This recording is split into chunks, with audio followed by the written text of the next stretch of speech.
Ladies and gentlemen, distinguished guests, please welcome the Secretary of State of the United States, Antony J. Blinken, accompanied by World Food Prize Council of Advisors Chairman Paul Schickler, Selection Committee Chair Gabisa Ejeta, World Food Prize President Ambassador Terry Branstad, and Chief Operating Officer Michal Hussein.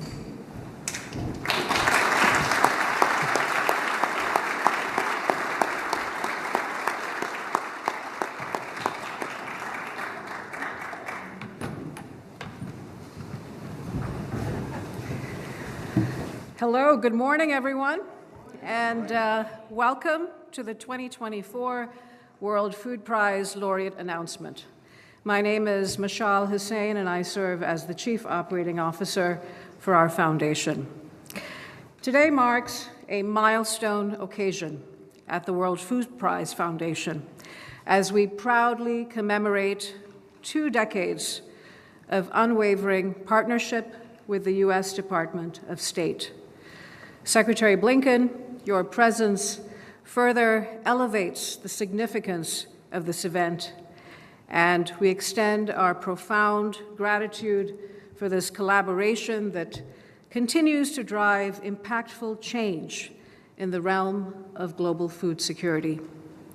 We extend a very warm welcome to ambassadors and the esteemed members of the diplomatic corps present with us today.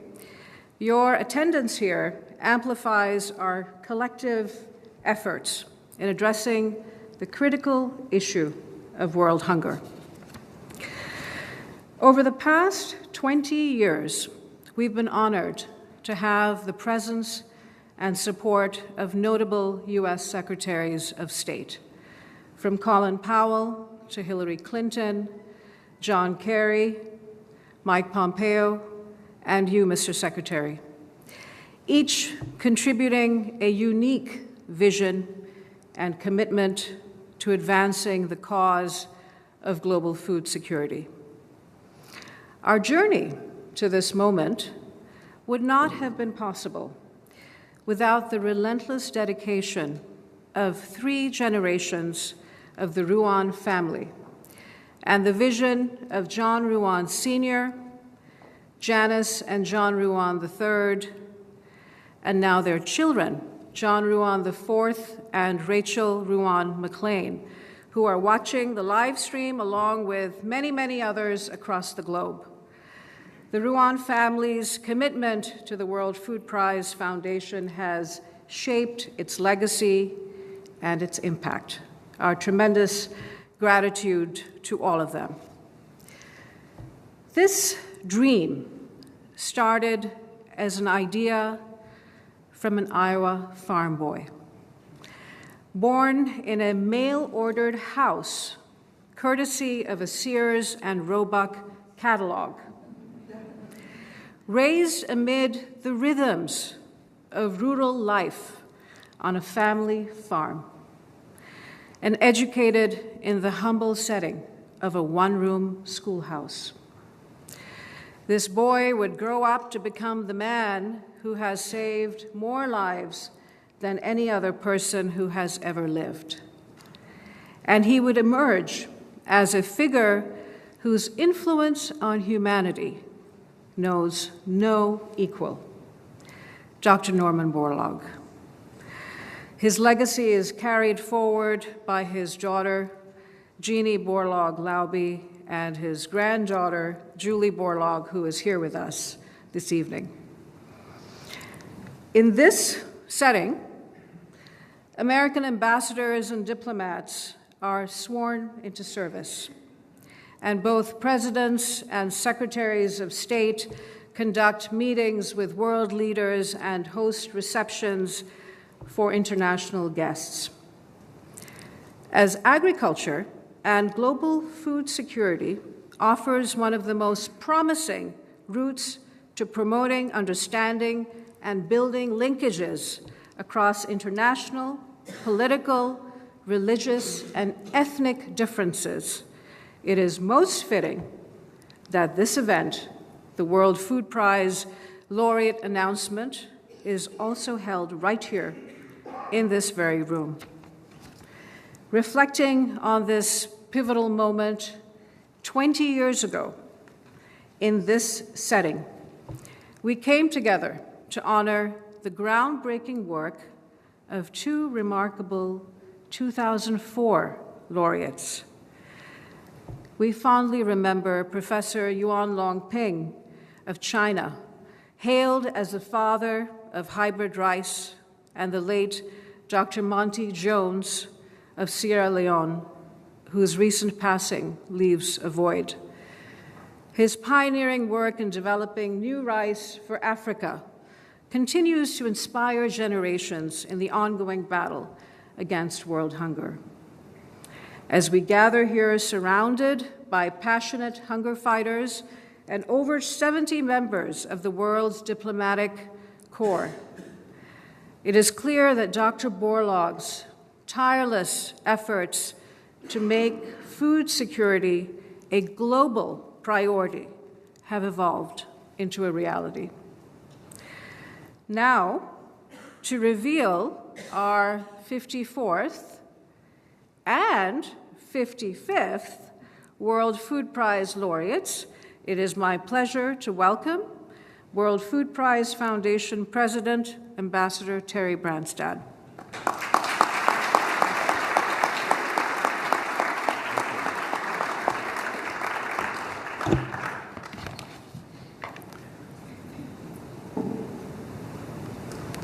Thank you, Michal, for that very kind introduction. Our partnership over the last year and a half has been an invaluable benefit to the foundation and to me personally. Thank you for all that you do to execute our program and build our relationship with our global audience. And Mr. Secretary, today is especially meaningful as we celebrate this 20th year of the partnership. And to honor that moment 2 decades ago, here today with us is a fellow Iowan, Ambassador Alan Larson, who opened the very first ceremony here in this room. Alan.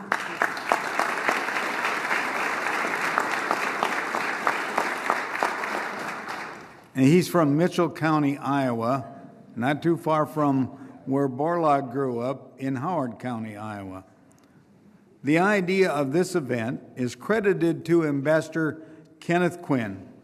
When he assumed the role of Foundation President in 2000, he knew what it could become. And hosting this event in this room is part of that global vision.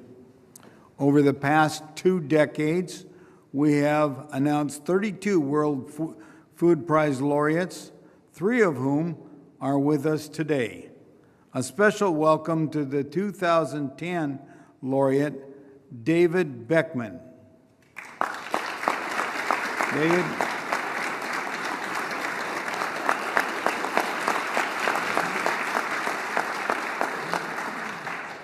And last year's laureate, Heidi Kuhn.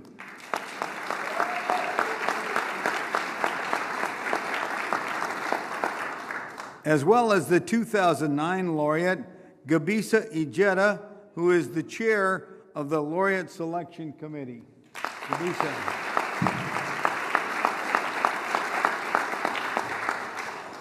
We want to welcome the many members of our World Food Prize Council of Advisors who guide our organization and are here with us today. This year, the World Food Prize Selection Committee has chosen 2 incredible individuals who have advanced human development through improving the quality, quantity, and availability of food for all. They focused their careers on preserving and protecting the world's heritage of crop diversity and mobilizing this critical resource to defend against threats of global food security. As researchers policy advisors, thought leaders, and advocates, they succeeded in engaging governments, scientists, farmers, and communities towards the conservation of over 6,000 species of crops. They recognized early on that crop diversity and genetic resources are absolutely essential to the long-term global food security in face of climate change and other existential threats. Their collaboration led to the formation of the Global Crop Diversity Trust, which funds crop gene banks, in places all over the world, sustaining storehouses of seeds that we need to breed tomorrow's crops for more nutritious and climate-smart crops. They then went on to work to establish the famous Svalbard Global Seed Vault in Norway, which, of course, Norway is where Borlaug's family originally came from, which safely stores backups for more than 1 million seed samples from green banks all over the world. More than anyone else, these laureates have together shaped the global system we now have for protecting, sharing, and utilizing crop diversity for the benefit of humanity. It is my great pleasure to introduce the 2024 World Food Prize laureates. They are Dr. Jeffrey Houghton of the United Kingdom and Canada, and Dr. Carrie Fowler of the United States.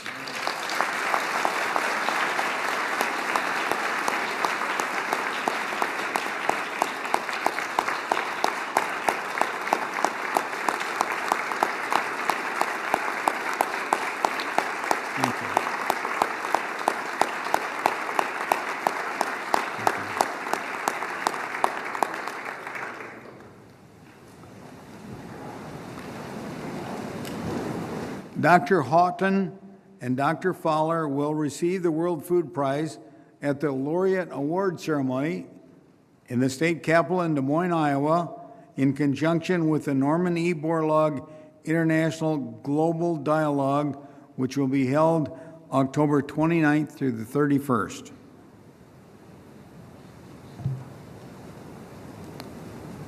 And now, it is my great honor to welcome to the podium the 5th U.S. Secretary of State who has presided over this historic announcement, the Honorable Antony Blinken.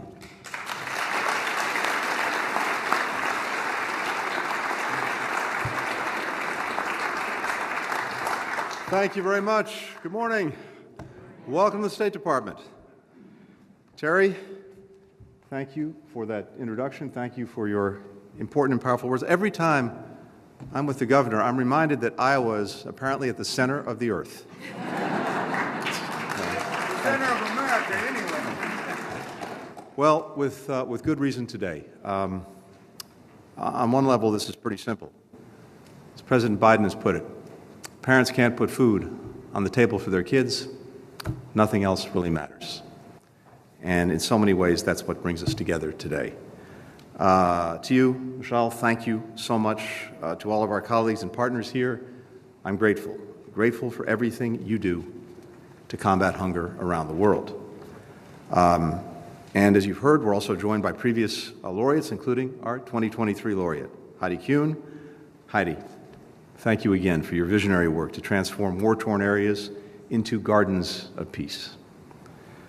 For 20 years, as you've heard, the State Department has hosted the World Food Prize Laureate Ceremony to honor the exceptional scientists and advocates who have transformed global food systems.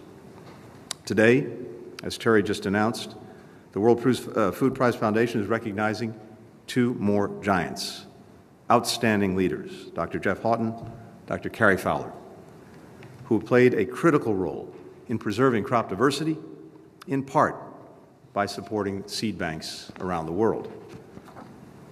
That includes the work that they did to create the very first global seed vault.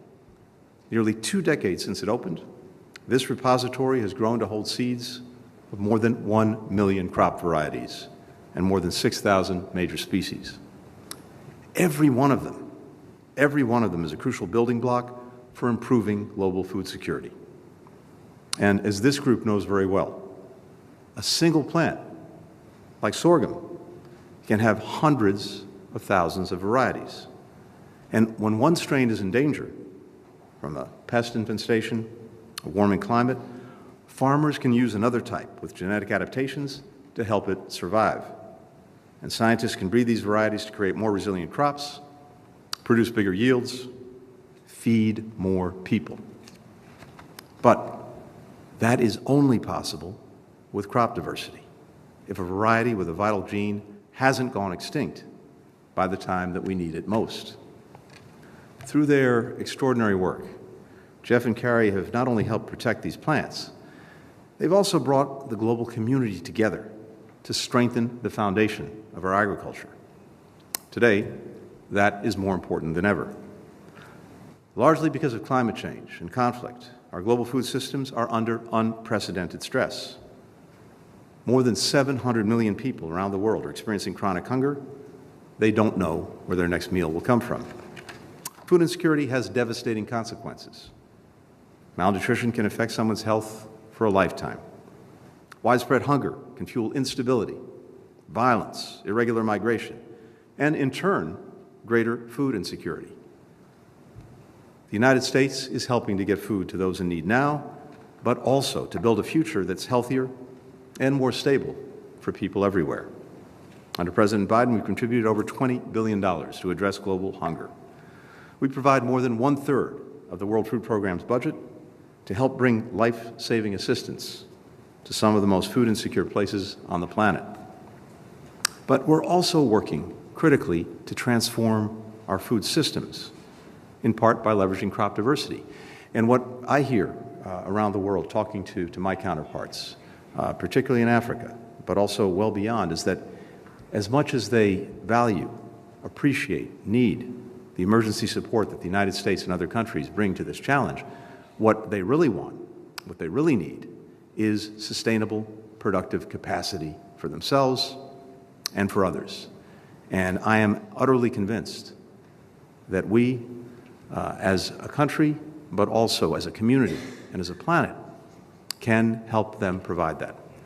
We've invested $1 billion a year in our flagship food security initiative, Feed the Future. Part of this funding goes to scientists and experts around the world who are breeding crops that are tailored to the needs of local farmers, like drought-resistant sweet potatoes in Costa Rica, or millet that can survive a plant parasite in Burkina Faso. Over the last year, we built on this work through our newest Feed the Future initiative, the Vision for Adapted Crops and Soil, or VACS. And I have to say that is thanks in large part to the extraordinary leadership of Carrie Fowler. We benefit here at the State Department from having Carrie as one of our team. And I've had the benefit of learning from him over the last couple of years that he's been here.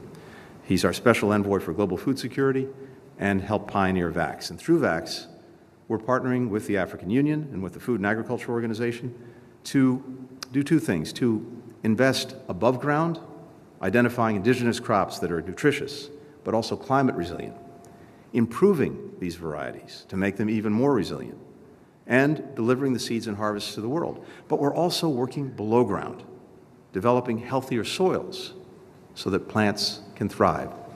You put the seeds and the soil together in that way, and you have the most powerful, strongest, resilient foundation for food for the future. So we've committed $150 million toward VACS, and now we're expanding this initiative from Africa to right here in the Western Hemisphere. In the last few months, we've also added new members to our VACS coalition, including organizations like Heidi Kuhn's very own Roots of Peace. We'll continue to collaborate with other countries and partners to bolster the global food system, advocating for shared safety standards so that more products can enter new markets and people around the world can access more food, reforming international financial institutions so that they can better address the challenges like food insecurity, building vital supply chain infrastructure like roads that can help bring products to market from farms to kitchen tables. But all of these efforts, every single one, depends on our crops and their genes. In January, I visited the Africa Rice headquarters in Côte d'Ivoire. I met with researchers breeding rice that can survive our warming climate. I also heard from farmers who are using these new varieties. I got to see the rice that they grow. Every tiny grain reflected decades of scientific breakthroughs. And every grain was a reminder that with ingenuity, with vision, and with commitment, it's possible to adapt to the challenges before us, to improve our food systems, to feed our people for generations to come. So, to each and every one of you who is part of this extraordinary endeavor, maybe one of the most basic human endeavors that we have, thank you for your commitment. Thank you for your partnership. Thank you for your dedication to this mission. And with that, Dr. Shiga, over to you.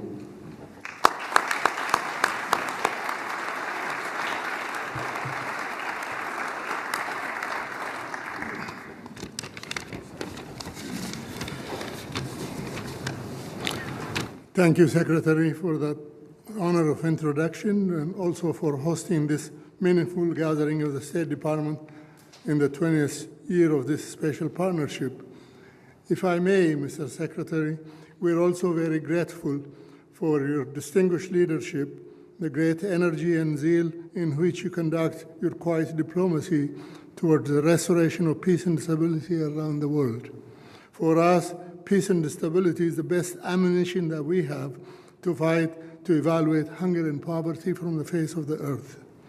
The year I received the prize in 2009, I remember the awe I felt at hearing my name announced in this beautiful room by Secretary Hillary Clinton.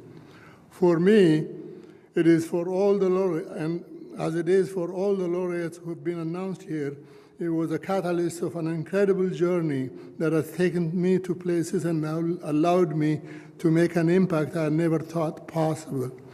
Now, as chair of the selection committee, it is my honor to lead an independent panel of dedicated, distinguished individuals who are experts in the many dimensions of agriculture and food security to choose the World Food Prize laureates every year. Each year, the decision becomes more difficult as we review the array of nominations collected by the World Food Prize Foundation Secretariat. Our process gives equal weight and consideration to each nomination that is submitted, and the robust discussion of the selection committee narrows in on those nominees that have made the most impactful contribution to increasing human development by improving the quality, quantity, or availability of food in the world.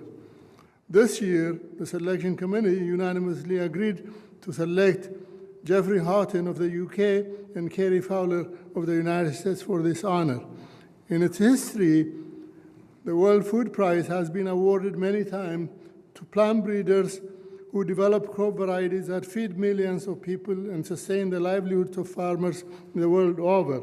However, until today, crop biodiversity, the fundamental and indispensable ingredient that is determinant for plant breeder success, had not been recognized with this prize.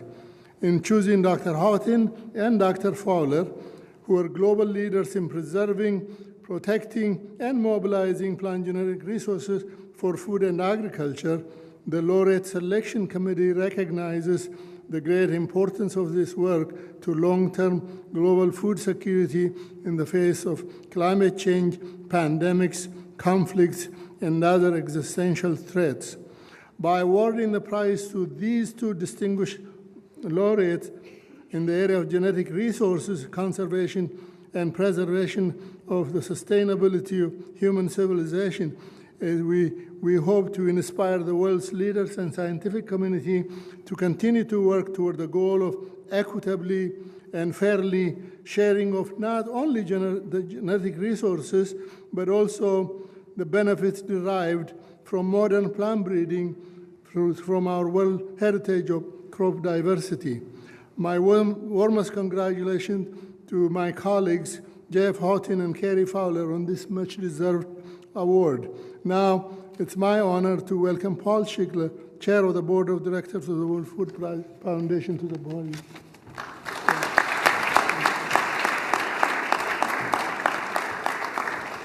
Thank you, Dr. Ojeda, and thank you and the selection committee for the work that you did to bring forward the nominations and the Laureate Award winners for this year. Truly great accomplishment.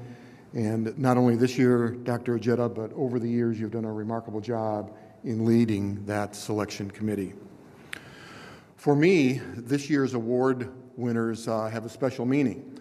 After 42 years of my career at Pioneer Hybrid International, DuPont Pioneer, and now Corteva Agrisciences, I know the true value and the importance of crop genetics and the diversity and protecting those genetic resources over time so that they're valuable now and on into the future. Mr. Secretary, thank you very much for your eloquent description of the value and importance of that resource for the future. The World Food Prize has 3 pillars, and most notably, number 1 is eliminating hunger from the world. And I think that's what we all recognize, but there are 2 others. And the second is convening individuals from government, academia, institutions, business leaders, and politicians from around the world to deal with issues like food and agricultural policy, the environment, nutrition, smallholder farmers, and gender equity. All important dialogues. But the third pillar is one of more recent news, and one that's especially important to me, and that is engaging the next generation of hunger fighters. In fact, in their last phase of their lives, Dr. Norman Borlaug and John Ruan Sr. devoted much of their focus to the next generation.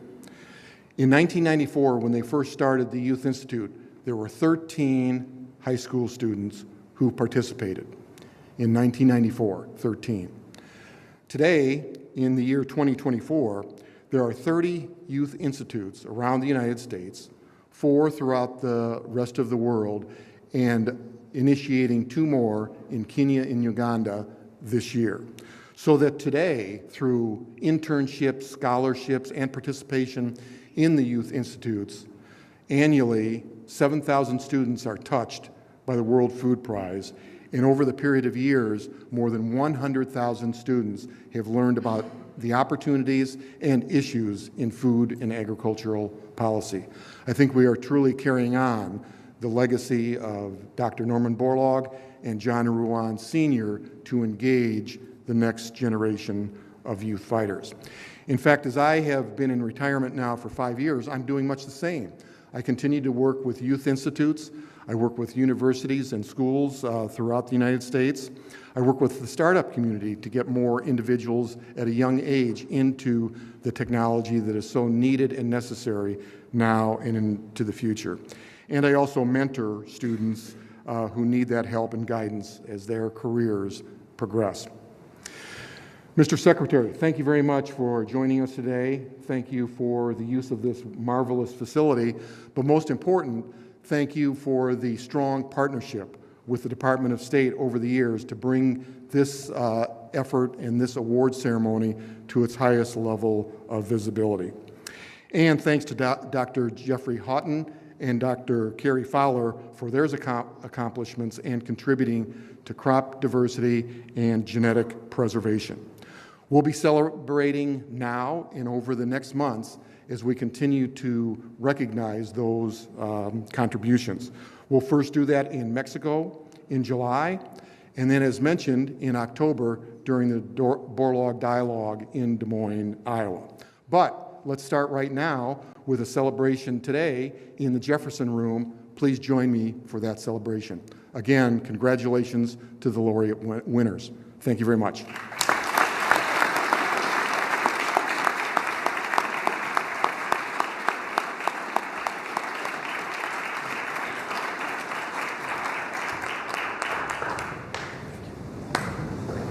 Please, everyone.